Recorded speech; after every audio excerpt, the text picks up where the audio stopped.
Before we jump into the episode today, I want to share something with you from my heart. First of all, thank you so much for listening to the podcast. I really can't tell you how much your support means to me.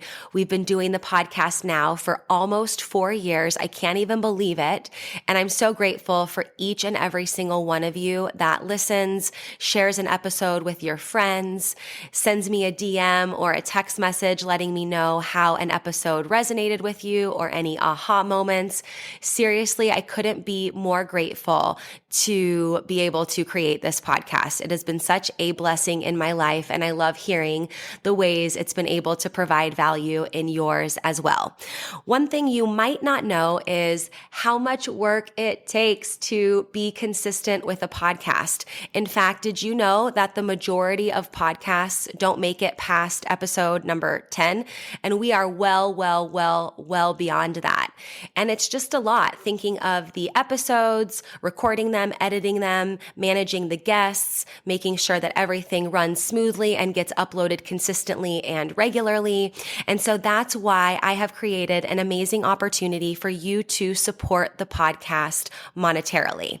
And in exchange for that, you will get exclusive premium subscriber content. So for as little as $3 a month, you can become a premium subscriber of the podcast. And every month I will upload new voice-guided workouts and breathwork meditation audio for you. So that way you can work out with me, coaching you in your ears. You can also take a moment to reduce your stress and relax and come down and ground down with one of my breathwork audios. So if that is on your heart to support the podcast for as little as $3 a month to become a premium podcast subscriber, I can't tell you how much that means to me and the growth of this podcast. I appreciate you. If you're interested, click the link in the description, become a premium podcast subscriber, new content every month, and while supplies last, I'll send you an exclusive podcast coffee mug so you can have your self-love and sweat coffee every morning. I appreciate you. Now let's get into the show. Welcome to Self-Love and Sweat, the podcast, the place where you'll get inspired to live your life unapologetically, embrace your perfect imperfections, break down barriers, and do what sets your soul on fire. I'm your host, London Souza. Hey, have you grabbed your free Self-Love and Sweat monthly calendar yet? This calendar is so amazing. It comes right in your inbox every single month to help you have a little nugget of wisdom, a sweaty workout, a mindset activity, just a little something to help keep you focused and motivated and keep that momentum towards your goals. So every day when you get this calendar, you'll see a link that you can click that will lead to a podcast episode or a workout or something that will be very powerful and quick to read. And then you'll also see on the top left corner of every single day, there's a little checkbox in the calendar. And what that is that's for your one thing. You can choose one thing every month, or it can be the same, something that you want to implement, and make this something that you can easily implement, like daily meditation or getting a certain amount of steps or water, for example, and staying hydrated, and even taking your supplements. This can be something if you want to get more regular doing a particular habit and routine, you can choose what that checkbox means. So if you want your Self-Love and Sweat free monthly calendar delivered right to your inbox every month on the first of the month, go to lifelikelondon.com/calendar, fill out the form really quickly, and you will have your calendar in your inbox within a few short minutes. That's lifelikelondon, lifelikelondon.com/calendar. Go get yours for free and enjoy this episode. Welcome back to Self-Love and Sweat, the podcast. I'm super excited about today's guest and just kind of picking his brain and learning from him. Our guest today is Jay Dhahan, and over the last decade, spending millions learning from the greatest legends in the world and building his wealth in real estate. Jay is now the CEO of NextGen Wealthy, helping entrepreneurs scale and build generational wealth. Jay, welcome to the show. Thank you so much for having me, Landon. I appreciate it. Yeah, I appreciate you too.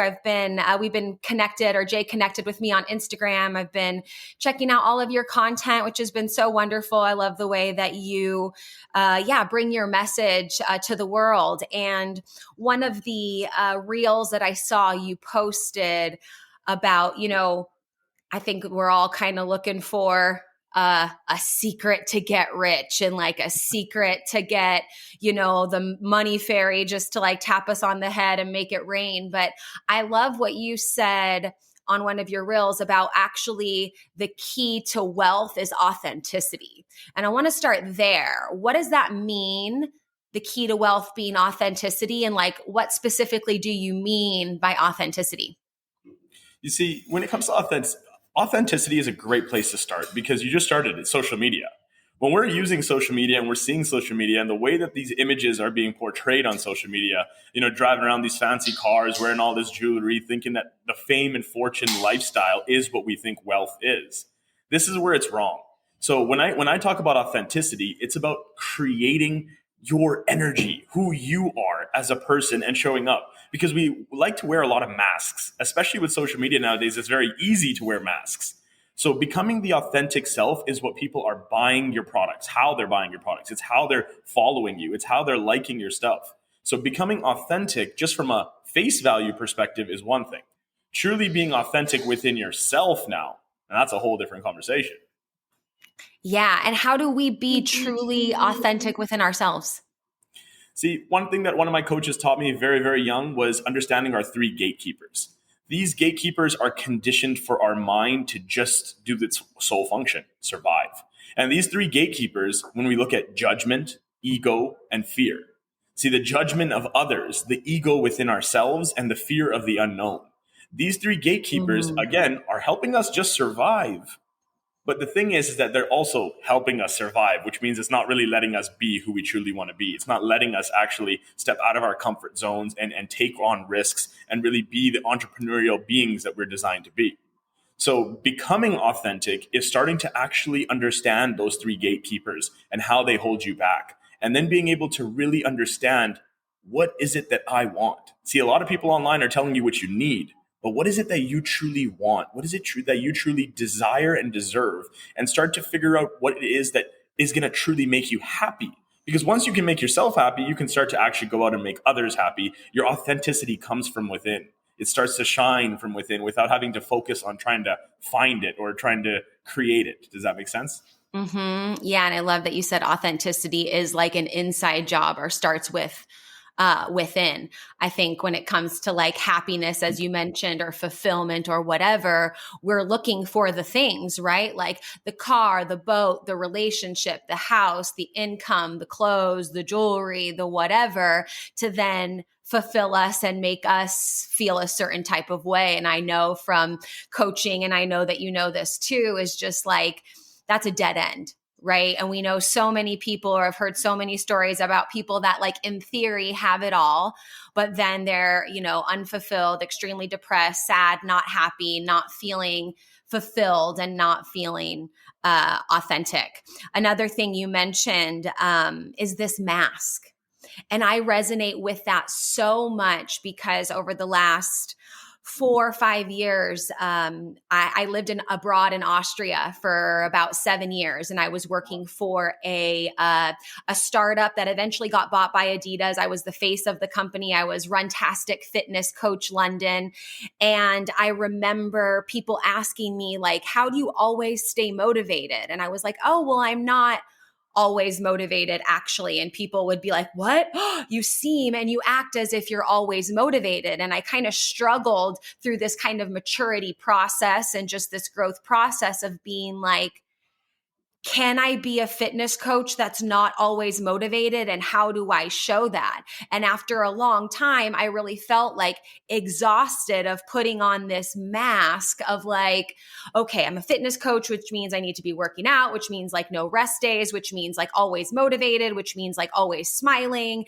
And even when I look at some of those older videos, just being completely honest, because we started in 2012, YouTube videos, all the things, it's like, I can see that mask. I can see that inauthenticity now in my voice, in my nonverbal communication. And not to say I was purposely doing that. Of course, you don't know it until you're aware of it. But it's been so cool to be able to kind of like, and land in this space of like, oh, I know what I want. I know who I want to be. I'm becoming more of who I want to be. And there's more integrity there and alignment and a lot of those things. And so when you said that mask, that really resonated with me because I remember, like writing in my journal at one point, like, I will no longer wear this mask. Like I can, cuss if I want to. I can have these off times if I want to. I can, really be the essence of what it means to be me. And I don't need to put myself in a particular box. Do you have a story of that? Were you ever wearing a mask or like really have that moment where you look at yourself or previous versions of yourself and you're like, oh, total mask moment. Absolutely. And first, a lot of people listening may be just thinking like, how do you take off that mask? And I just want to give that, like what you just shared right there. You've put in the work. You've put in the work. You just said, like that was how many years ago, almost 10 years ago. So it takes time to focus and work on yourself. That personal development isn't just going to a seminar or reading a book. It's actually putting in that time and that work to continuously develop yourself, to understand yourself, to believe in yourself, to know that, and going into my story, of course, there's times like I used to be very fearful of public speaking. Like fearful to a point where I would go to conferences, I'd be the one sitting at the back, never raise my hand there. And as soon as they were finished, I would get up, I'd write a lot of pages of notes and get a lot of information, but I would be out of that room not wanting to network with anyone. Now I'm on stages in front of thousands. How did that happen? It's because I was putting on a mask. My mask, though, was a fear. It was a fear. And it wasn't at the time. I thought at the time it was fear of failure because most of us, we don't want to fail. But with all the failure that I've already gone through, I kind of learned from John Maxwell's way of failing forward and said it wasn't really the fear of failure. It was the fear of success for me, which was very interesting. When my energy coach first talked to me about that, she told me, she said, it's the fear of success, Jay. And I said, well, why would I be fearful of success? Like, that's all I actually want. And, that's all I want. That's all I'm craving. And she said, well, listen, like you're fearing that when you get to that position that you want to be at, that you're going to have to maintain that. And that's a fear of its own. And I said, So the mask that I was putting on was that fear of the unknown, which is, well, what happens if I do become that speaker? Will I be able to maintain it? What will I talk about? Who will listen to me? I started creating thoughts in my head that were not even existent.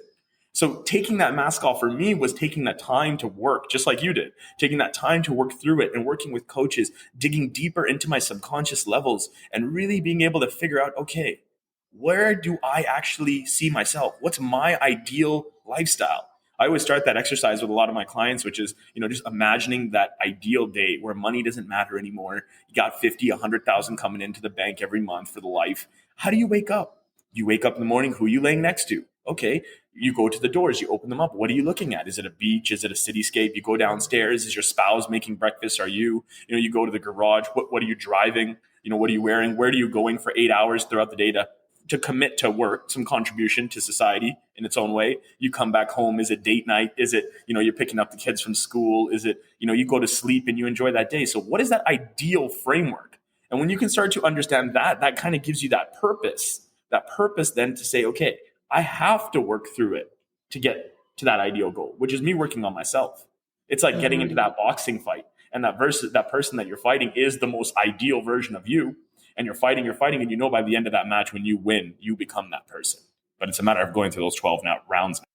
Hey, really quick, I want to interrupt the podcast for just a minute to tell you about one of my favorite supplements for hair, skin, nails, digestive, and gut health. And that is Snap Supplements Super Greens with collagen. Now, if you're following me on social media, you've probably seen me post about this a bunch because honestly, this product tastes amazing and it's jam-packed with nutrients, like I said, to support healthy hair, skin, and nails. It helps support detoxification, a healthy immune system, system. And there's even probiotics in there for a healthy gut. It's non-GMO, no sugar added, soy-free, grass-fed collagen, and every scoop is going to give you 7 grams of protein. And this is why I love it, because it's not like a protein shake. It's just a scoop of powder. It tastes amazing. I put it in water, or if I want more hydration, I'll put it in coconut water and mix it up. And it's like having a nice, refreshing beverage that's packed with a bunch of super greens and protein. So what I'm super excited about is that for listening to the podcast, you'll get this discount here, nowhere else, but for listening to the podcast. You can save 25% off on all your SNAP supplement purchases, including the super greens with collagen. And you do that by using code London25 at checkout. That's LUNDEN 25. LUNDEN 25 to get 25% off at checkout. You can shop on snapsupplements.com, or you can shop on my website, lifelikelondon.com/supplements. And you'll see there's already an additional 10% taken off. But you, because you're a podcast listener, you're going to get 25% off when you use the code London25 at checkout. LUNDEN 25 at checkout to get your SNAP supplements, super greens, and collagen, and all your SNAP supplements for 25% off. Now, let's get back to the show. Yeah, totally. And I reiterate that it does take time, right? We don't, just hire a coach and do 3 months of work or whatever, and then automatically poof, it's more of like an excavation process and an understanding process. And I love the verbiage that you used of failing forward. Before we pressed record, Jay and I were having a little chat about NLP, neuro-linguistic programming, which has been profound in both of our lives. And really that reframe, that unlearning and that relearning, using our words as our superpower, as a frame of possibility, has been so profound in our lives. And to your point of getting our clients to expand and think about, what does this look like? What does it smell like? What is it like? Getting that full sensory experience of what we want, but we can be so stuck in that fear of what some people think is failure. And I'm so on the same page with you when it comes to, it's really not the fear of failure, it's the fear of success. But that can keep us so like you said, in the back row, on the wall, in this small space where we don't even have the capacity within our nervous system to like think beyond, right now in this moment of being afraid of taking that step forward. And so I just love that process of like, having that ability and that feeling within our nervous system to be like, okay, I can start thinking about what that might look like as I start to take off that mask and release that fear a little bit. So then it's like you can broaden your focus a little bit more and not be so much in that fear, fight, flight, whatever. I sometimes add another F, which is facade. And I think that's what mine was, because I just grew up in a very strict conservative Italian family of immigrants. It's like you have to look a certain way, talk a certain way. We don't talk about our problems. We got to be like this because, that's the way that my grandfather survived coming into another country. So for me, it was like this facade of like, I need to be this certain type of way or else I'm not going to be accepted or understood or things like that. But I want to ask you, like, how has NLP impacted your life, and what specifically has it helped you rewire, and how does it show up in your world? NLP just in general is incredible, because from the basis of just a simple understanding, it's just rewiring your thoughts and being able to do that to yourself. Yes, there's techniques you can do. There's practitioners that you can go to, and I completely understand that avenue. But the basic understanding of being able to actually understand the 450 words per minute your brain can actually perceive, to be able to just slow that down, I think was the biggest thing for me. I'm a overthinker and analyzer. I'm always thinking 40 things at once. I'm sure a lot of people are, but really to be able to have that control to slow it down. Talking about my fear of public speaking back in the day, it was one sentence or kind of one ideology that I took and was able to really instill it into my subconscious that helped me overcome that fear. And it was as simple as understanding that 55% of communication is body language. It's how you see me right now, our eye movements, the actual energy that's here. 38% now is my nonverbals. It's my tonality. It's my pitch. It's my volume. It's the way that I can put character to my voice. And only 7% is just the words. So a lot of the times when we're fearing public speaking, it's interesting, we're so concerned about saying the wrong thing. But it's not necessarily the words that even matter. It's the way that you're actually articulating them. So getting good with Mhm. energy and getting good with people all stem from NLP by having that confidence and being able to do simple exercises. One exercise I love to always talk about is the circle of excellence. It's one that you can almost take yourself as the hardware and start to download software in an exercise where you draw a circle in front of you. And every time that you step into the circle, you download information. This could be from a coach. This could be from a hero, a mentor, somebody, but some sort of attribute from them that you want to download like a computer. And when you do this type of exercise, this is instant confidence boost. This is instant things that you can do to remap in the moment. Because people have strategies to help you become confident on a long scale. I understand that. But what happens when you're stuck before that presentation? You're stuck before that business meeting. You're going on that date for the first time and you're getting all nervous. How do you clear that up? Get your mind focused so that you can go and be present. Because being present, going back to your original word of authenticity, being present is the number one way to be authentic. Mm-hmm. And that present moment, I don't know if you know of or are familiar with the work of Dr. Joe Dispenza, but I absolutely love him and his work, have gone to a lot of his retreats. And that present moment is the unknown, right? We know the story of our past that, half of it is made up anyways, and we can somehow get worried about this particular future based on our past. But that present moment, that unknown, is really where that magic and that authenticity can really bloom. You talk a lot about generational wealth in your content and in your coaching. What's the difference between like being rich and generational wealth? And what do you think holds people back? Because money can be a very sticky, uncomfortable, like kind of naked topic. What are like some common roadblocks that you help your people, clients, circle overcome to build that generational wealth? And like, what specifically is generational wealth for those listening that maybe, have heard that word, but aren't really sure like specifically what that means? Let's go to the definition first. Wealth. The word wealth for me is associated of many things. It's, yes, money is a portion of that, and it's a tool in the toolbox, and it may be the sharpest one, but it's just a tool. There's a lot more that comes with wealth when it comes to relationships, honesty, love, loyalty, respect, things that money can't even buy. So when you understand wealth to a bigger scale, it's about having the accumulation of abundance and freedom.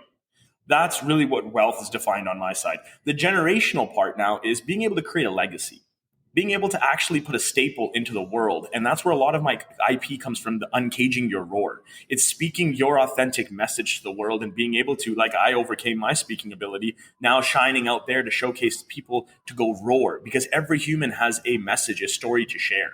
So that is really the focus. The intention, however, is the most powerful thing. Now, you see, when we talk about generational wealth, we talk about intention. When you look at the three generations, and I love the psychology side of things, so I go more for the thought patterns. It's funny when I talk about generational wealth, we're not even talking about the money supply. I could sit here and I could talk to you about the economy, and I could tell you about the real estate markets, and I could tell you about that, but that's not really where it's at. Generational wealth is understanding what era of people came in and what were their psychological thoughts, but more importantly, what was their intentional thought. Now, when you have the baby boomers era, that baby boomers era was very, very interesting because their era, their psychological brain was wired to survive. And when I mean work to survive, I mean they would get beaten at work because all they were conditioned to do was to survive. If I do not work, I do not put food on the table, my family dies. Very simple, but it worked. It worked for them in that era, for them to have that lifestyle, to be survival mode. Then the next generation came in. The next generation was interesting because they came in the information age. They came in now where it was, okay, things are moving now. The wars have stopped. Things are now, the economy is starting to change up now. We're hitting the 80s. We're hitting the 90s. Where technology is slowly coming into the picture. But what was very interesting about that era is they went now, not for survival anymore. They went for standard of living. Standard of living was their intentional thought, which was, I just got to be able to make enough money so that I can pay for my mortgage, I can pay for my car, I can send my kids to college, and that's my standard of living, the white picket fence. That was their intentional thought for an entire generation when it came to wealth. The last and final one, the one we're in right now, Whether you call it the millennials, we're in the digital social era, the generation of the digital. And in this age, it's very different because we're no longer going for a standard of living anymore. We're going for a quality of life. We would rather get paid less to have conditions that meet more of our daily feelings. Going back to NLP, kinesthetic is the biggest one now because it's a matter of how I feel now. If I feel that I'm important, if I feel that I'm recording content the right way and the way that I'm showing up in the world, it's all about feeling now. So that quality of life now is very interesting. When you take all three of these generational thoughts and these intentional thoughts, you take it to now applying that to yourself. What is your intention? What is your intent now? You know that it's the quality of life, what is that quality of life? Let's get more defined. Let's go back to that ideal day. How does that ideal day look? Who's laying next to you? What are you looking at? When you start to map that out slowly doing that work, you start to now peel those onion layers off to get to the core, which becomes your life purpose. And that creates motivation beyond measures. Yes. And I love that you talked about the different generations in terms of their thought process and understanding of what is important in terms of a whole generation. And I'm going to grab something right here for those listening. You can't see it, but for those watching, you can. I look at this every day. This is my great grandma, my Nana, and I'm getting the tingly nose feeling because it's important, because I get to see she came from Italy, her thing, just like you said, you just work. She was, quite frankly, treated like garbage by my papa's mom and her sister-in-law. She never saw her family again ever because she didn't have technology. She didn't have, phones to call. She found out that her mom died because somebody took a picture of her mom dead in the casket and sent it to her in the mail. So she gets a picture, right? And then I think about, her inability to speak her truth in her voice, which was also passed on to my grandma, who, despite being a Scorpio like me, I'm like, you're a Scorpio? Are you sure? She just, is very silent, doesn't speak her truth, right? And then just seeing how that was passed on to my mom, and then looking at what I'm doing now and being like, NLP, communication, speak your truth, say who you are, live that authentic life. I think that generational stuff chunked up, let's say, of like baby boomers and millennials and blah, blah, blah. But when we have those pictures of our ancestors and we remember like what they went through and understand that even more, I think that helps, at least it helped me release some of the anger and resentment from like, why, how, whatever, that happened within my strict Italian family, to really like lean into and root down into what you mentioned of like purpose and what that real wealth can be and what that authenticity could look like. And so thank you for mentioning like generational wealth, not only being like, someone got a lot of money and passed it down to their grandkids and great grandkids and whatever, but like understanding what they might be thinking about and being grateful for that, right? Like I can't even imagine that life that my Nana had. But then I'm like so grateful because now I have this opportunity to be like, okay, like you said, kinesthetic. What does that feel like? And how do I want to live? Yeah. And you mentioned the two, gratitude, right? Gratitude is the one and sole factor that can completely defeat any negative emotion. If you're feeling any type of negativity and you turn that on to gratitude, you'll outbeat it every single second. So that is the most powerful one that you came out there, was the gratitude, being able to understand. And that is sometimes in this generation, it's hard for us to understand that because we are so focused in our day-to-day and in our go. But when you start to actually put that in perspective for your, yes, like even like you just went up heritage, like you just went up into your generations. Like you just took that 4 generations higher, and that just even right there, while you were looking at that picture, you felt that emotion. You felt that you're like, wow, like that's incredible to feel that. And now that's giving you more motivation and more purpose to showcase what you can now do in your era, the roar that you can now, get out there to the world. So I love that. Yeah. And sometimes I look at this picture and I'm like, she was very quiet, hardly talked that much. And I like feel her being like, go London, keep talking, like say the shit, like don't be afraid. So I feel very rooted on ancestrally or from these past generations. let's talk about money a little bit, because I know you mentioned, there is a money component that comes to generational wealth and what you teach and what you coach on.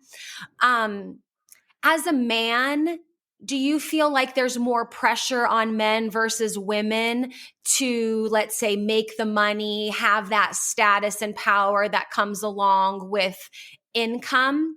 That would be like my first question. And then my second question to go along with that would be like, how can we support our men in that process? Not to say that women are not in that process, but this is just something that I'm interested in too, because you're a man, I'm a woman, we're both in heterosexual relationships. And how do we better support our men on this quest for creating this wealth and creating this legacy? I love that question. So what I do is I have a little mastermind that I've created to about 250 men across the globe. And it's a men's only mastermind for a reason, because, a couple of weeks ago, we were talking about, yes, money, and I wanted to address that money point.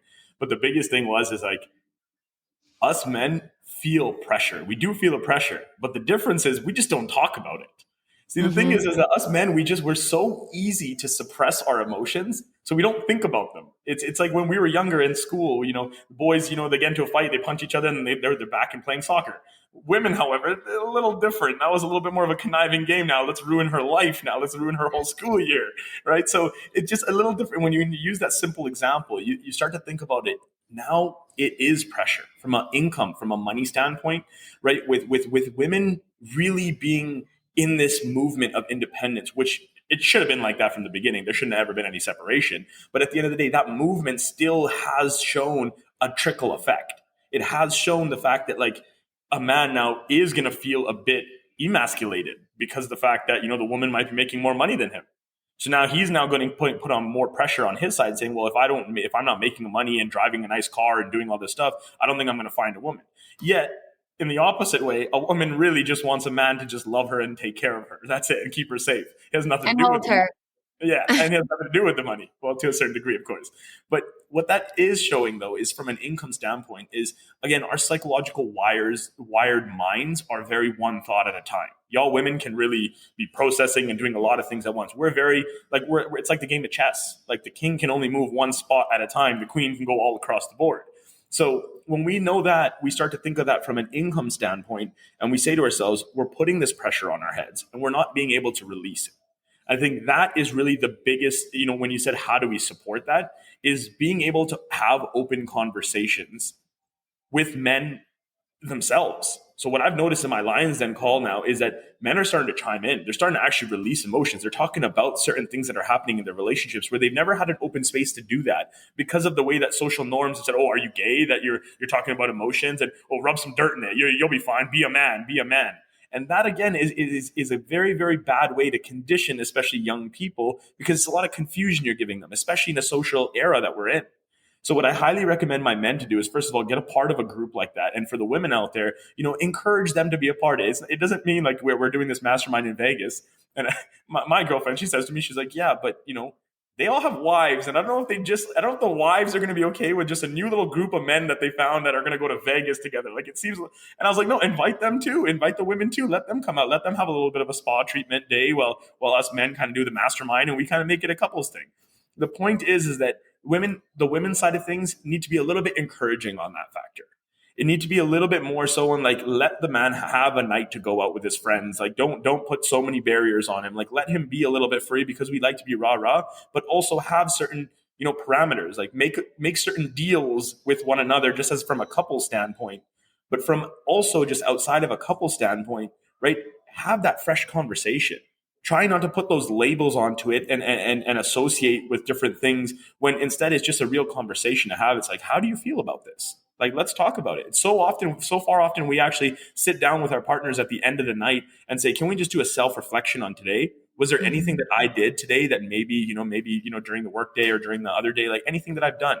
Let's open that up. Let's decode that thought. Let's go back into it. What were my thoughts? What were your thoughts? Okay, let's remedy that. Let's put the bow on it so that we can still focus on what we need to.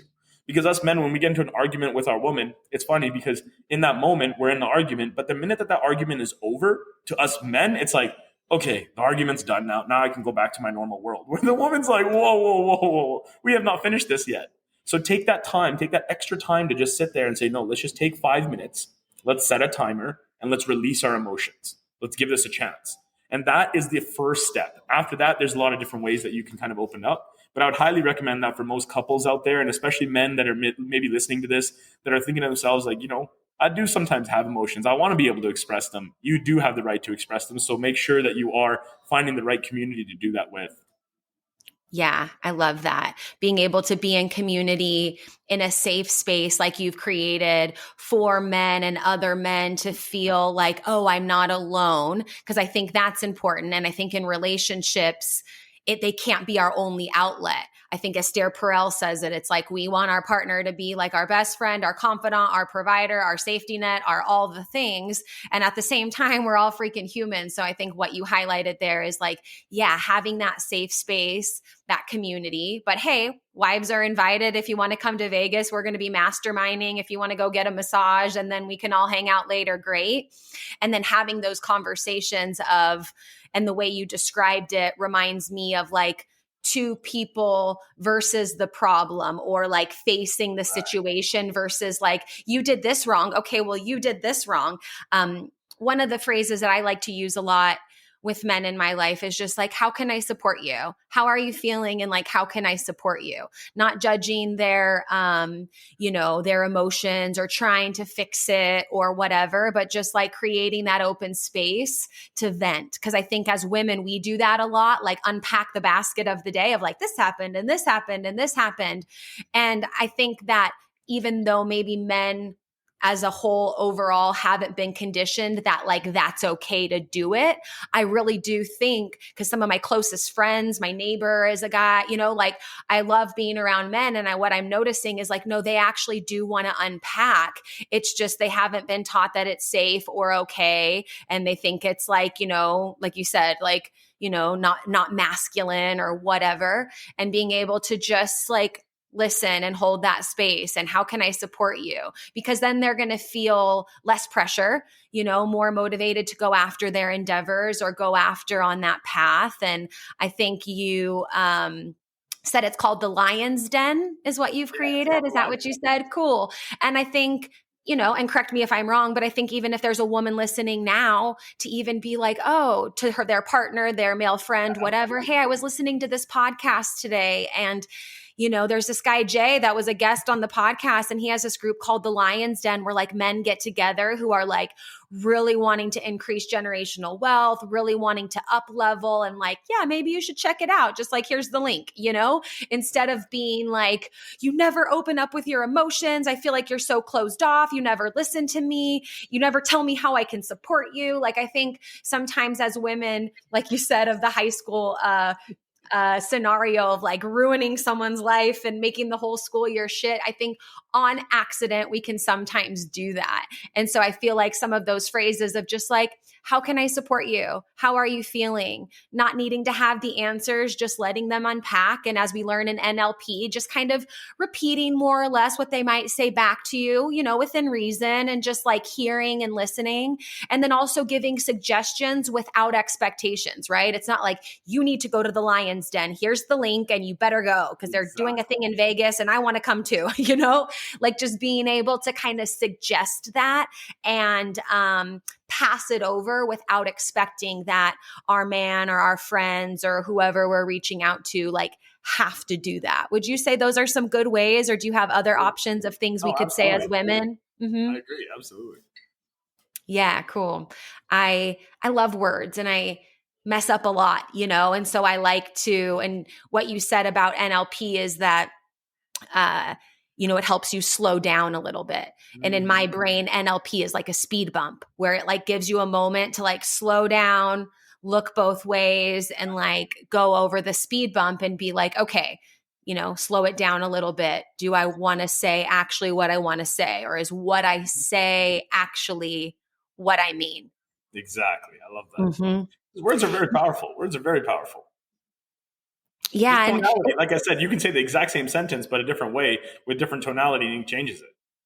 Right. So, yeah. So we got to be very careful on how we're actually going out there and empowering people, because going back to even social media, a lot of people are out there right now as coaches, as influencers, showcasing all this motivation and showcasing all this content. It's like, but really be looking for somebody that, going back to the authenticity, that's whole and complete giving advice. Whole and complete. They have to be a demonstration of what they're preaching.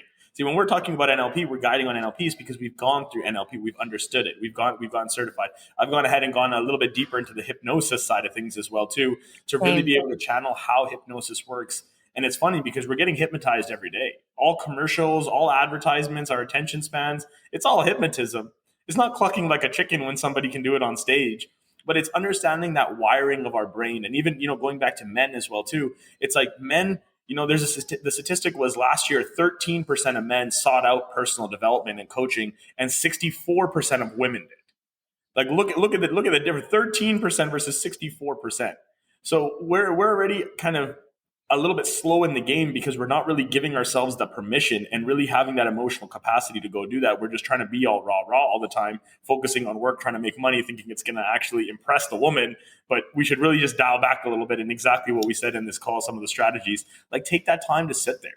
Take that time to ask your partner, hey, what, let's talk about it. Let's and not going forceful on it either. So when I say that, a quick little technique I wanted to share as well too was, one thing that me and my girl do really well is she'll kind of know that, if she sits me down and says, hey, like, how was your day? Like, is there anything that you want to talk about? That kind of automatically starts to maybe go like, whoa, no, I'm good. But what she noticed is now she can start to say, okay, you know what? He's good in movement. So she'll say, let's go on the balcony. Let's go look at the water. While we're looking at the water, she'll start to kind of bring it up in a different way. Like, yeah, the day was really good today. No, and that kind of just opens me up in a softer way to actually get emotional about it in a different way, because I know I tend to see myself as a man put those guards up, and I got to go, okay, no, put those down, relax. So this is just a different, softer approach with that to really help men kind of ease into it a bit, because they don't want to talk about emotions. I'll tell you that now. Yeah. And I can totally imagine what you're saying about like setting the stage. It's almost like the therapy session where there's two chairs like facing each other and you're like, honey, sit down. How was your day? Versus like, hey babe, let's go on the balcony. Like the sunset's beautiful. And you guys are more side to side and just like casually like conversation ninja in some good questions to help your partner feel more available and open. And I absolutely agree, because I can think of moments with previous relationships where I did not do that, where I'm like, sit, stay, we're going to talk about this and learning that is not the way to connect. And that is not a way for men as well too, doing that for your woman too, right? Like being creative on that side by asking her questions. That's another thing that we just forget about it. Honestly, it's not like we're doing it on purpose. We're not out to get y'all, I tell you, but we just sometimes don't really think about it to realize like, oh, I should actually ask those questions. Like she just said good. Oh, that doesn't mean just good. Like maybe I need to kind of like dissect a little bit and kind of do my own little kind of techniques a bit to kind of warm her up and say, babe, let's go for a walk. Let's go talk. Let's go clear the energy a little bit and just go do something else. And that is really important for men to also stand up and really, really be there for their women as well too. Yeah, I love that. It goes both ways. One last question, because you mentioned that generational wealth was like leaving this legacy, right? What legacy are you leaving? What do you want to leave before you go? So funny enough, my full name is not just Jay Dahan. So my full name is Jeevan Jeet. That's my first name. Singh is my last name, and Dahan is my last name, or my middle name, sorry. So Jeevan Jeet Singh Dahan, translated in Punjabi, means winning at life as a lion for the next generation, which is my last name. So my name was intertwined in my purpose from the beginning, which is incredible because I only really understood and realized that very recently in my life. So the legacy that I really want to leave is really being able to empower people to live a life by design, to helping them really uncage that roar. Because when I say uncage roar, uncaging is really being able to understand the brain, understanding the two minds, and really being able to think clearly. But roaring is where you actually go out to the world and you spread your message, you share your voice. One human being can change the world as long as you can uncage your roar. So that's the legacy that I want to leave in this world. I love that. When you said the name, your name and what it meant, I literally got goosebumps over my whole entire body. So that was just really special. Thanks for sharing. Thank you so much, Jay, for your time and for being here today. I feel, upgraded after having a conversation with you, truthfully. Let our listeners know how they can connect with you. I'll, of course, put everything in the show notes, but go ahead and share social, website, things like that, so those listening can connect with you. Absolutely. First and foremost, I just wanted to say thank you for having me on here. Taking the time for you to do what you do is the best, because it takes people like you to spread more awareness and more of that roar. So thank you for doing that and having me on here. And absolutely, if you want to get in contact with me, the best place would be is Instagram. And my handle is Jay Dahan. So that's Jaydhahan. That'd be the best place to get in contact, and we can definitely open up more conversations from there. Thank you so much for listening to this episode of Self-Love and Sweat, the podcast. Hey, do me a favor. Wherever you're listening to this podcast, give us a review. This really helps a lot. And share this with a friend. I'm only one person, and with your help, we can really spread the message of self-love and sweat and change more lives all around the world. I'm London Souza, reminding you that you deserve a life full of passion, presence, and purpose, fueled by self-love and sweat.